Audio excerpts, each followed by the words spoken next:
How's it going, everyone? Just doing a little check-in video. It's been a full-on week in the life of a counsellor, but also in the life that goes alongside the counsellor. And I wanted to do a little reflection because it was one of those weeks where there were little sparks of experience that made me think about how they relate to being a counsellor. And I know we're only 5 months into the job, but it's important to do the reflection stuff, so I thought I might share it. We had a week, even as an example of what I might do in a week. This week I met with a resident in the Gardaí about looking at traffic and school and how do we do the management of where people park for drop-offs and pick-ups, and how we work in a neighbourly way, I suppose, between residents and schools, which is an ongoing challenge, and really kind of challenges the council to look at traffic management in the macro sense, and then just look at how that can have positive impacts. And I suppose that's about us being involved. So that's important that we answer the call and to get involved in that stuff. I had a meet, like Wednesday was one of those day of meetings, and I was working away in the morning, then from like 2 p.m. to 10 p.m. meeting after meeting after meeting. I was absolutely shattered when I got back. But again, it was a day that challenged me to reflect on. One of the meetings was allocating a lot of funding across the county, which is part of the LCDC, the Local Community Development Committee, and it like some really phenomenal projects. And what really struck me was that there are people on the ground volunteering and trying to really have an impact in their communities, and then they're putting a huge amount of work into applying for these grants and this funding, and it's a real privilege to be part of the scrutiny of that on some level, but also to be able to feel like the county council is contributing financially to some brilliant work that's happening around the county. And when you zoom into that, then you see people who are being selfless and are giving their time for their communities, and it's only right and proper that councils support that as much as possible. So it's really, for me, there's a huge value in being involved in a committee that looks at community development and looks at the equality of that, the inclusion element of that, and the sustainability of that.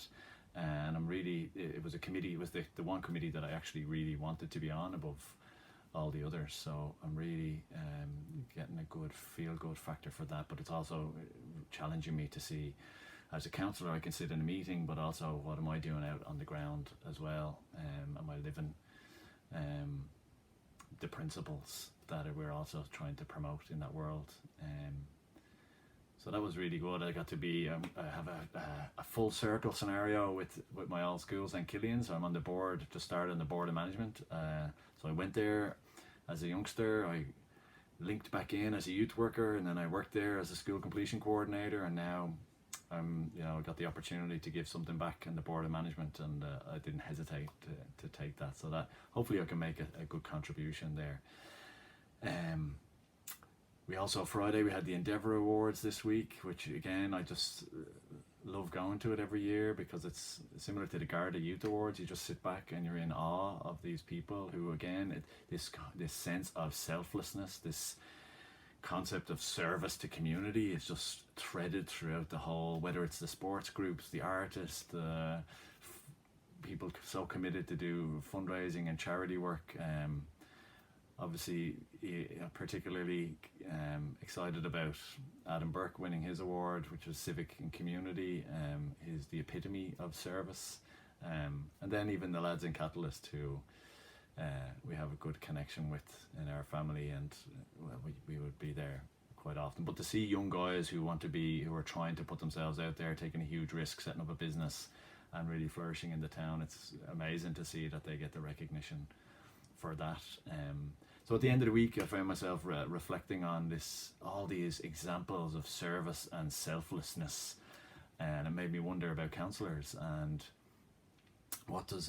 is there such thing as a selfless councillor? And I know during the week we had media reports about expenses and how much people were getting paid who didn't get re-elected or retiring. And there's this kind of narrative about counsellors just, on the take.